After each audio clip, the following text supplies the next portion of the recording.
Salam damai sejahtera bagi kita semua. Kembali bersama saya Pendeta Jandri Tumangger akan membawakan garis besar pelajaran sekolah sahabat kita yang ketiga dengan judul Sangkar Burung.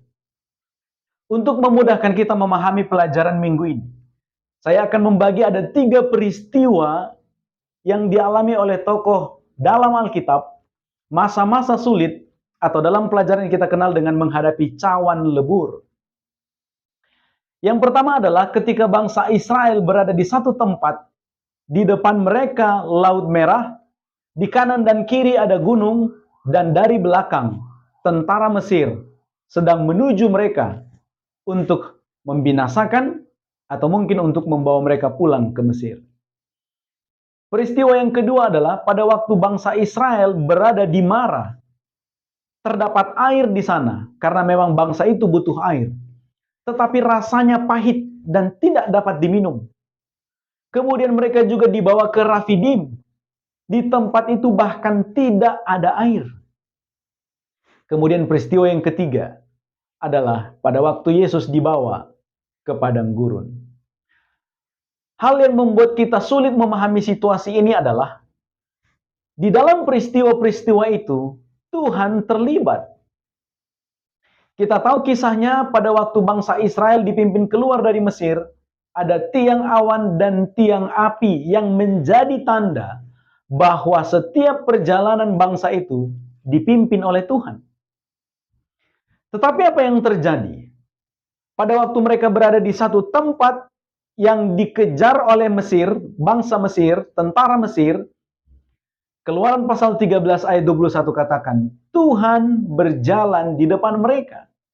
Artinya Tuhan memimpin mereka kepada situasi itu.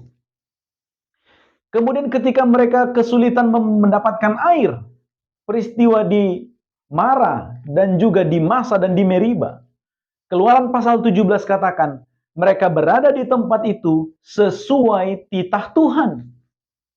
Kemudian pada waktu Yesus berada di padang gurun, Kitab Lukas 4 ayat 1 dan 2 katakan, ia dibawa oleh Roh Kudus ke tempat itu.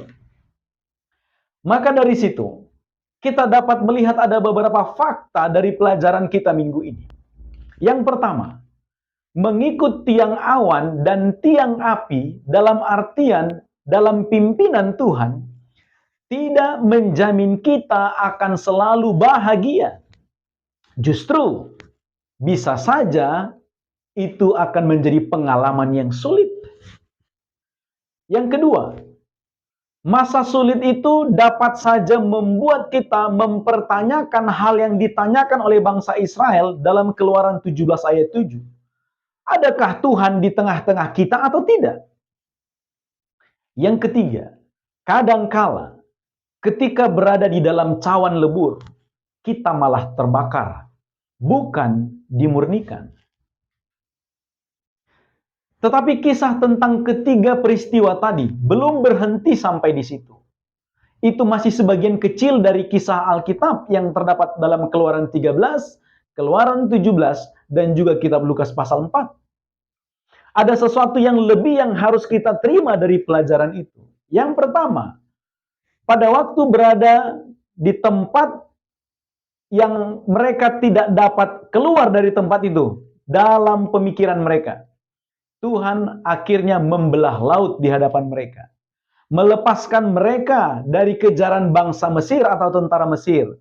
Dan Tuhan menenggelamkan pasukan Mesir di laut itu. Kemudian ketika peristiwa di Mara, airnya pahit, tetapi kemudian Tuhan membuatnya menjadi manis. Ketika di Rafidim, tidak ada air, tetapi Tuhan membuat air ada dengan kuasanya lewat Musa yang memukul gunung batu ketika itu.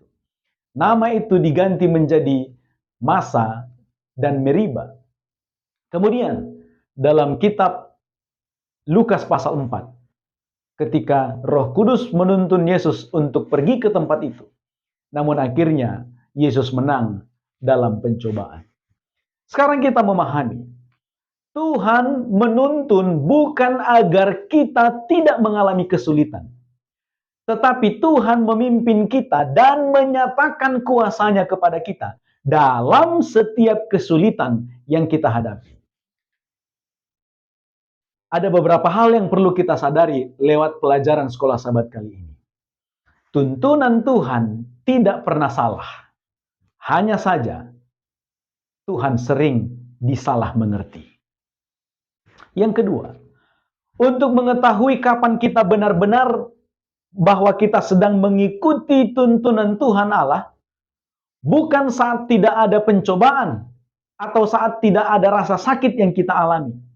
Tetapi lebih tepatnya, suatu keterbukaan terhadap petunjuk Allah dan penyerahan yang terus-menerus dari pikiran dan hati kita kepada pimpinan Tuhan.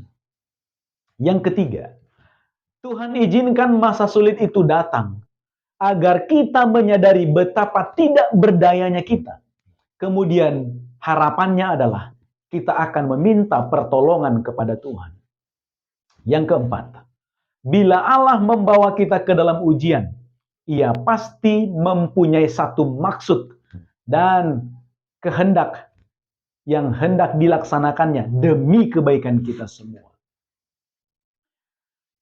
Buku The Ministry of Healing menggambarkan pengalaman masa sulit yang kita hadapi itu seperti sedang melatih seekor burung untuk menyanyi nyanyian yang kita inginkan untuk dapat dinyanyikannya.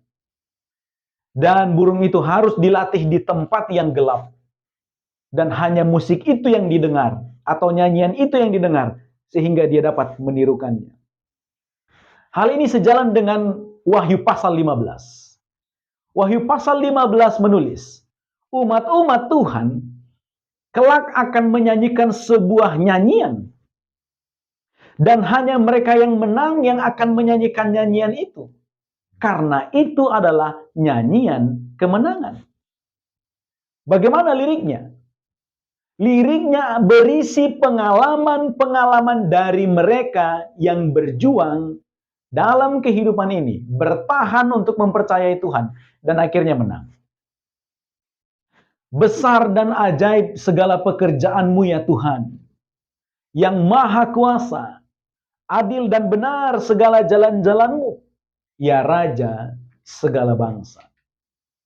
Oleh sebab itu saudara-saudara, bertahanlah pada masa sulit yang kita hadapi saat ini. Tetaplah percaya bahwa Tuhan akan menolong.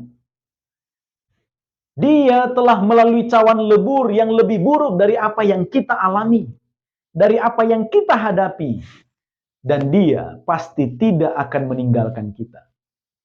1 Korintus pasal 10 ayat 13. Pencobaan-pencobaan yang kamu alami ialah pencobaan-pencobaan biasa yang tidak melebihi kekuatan manusia.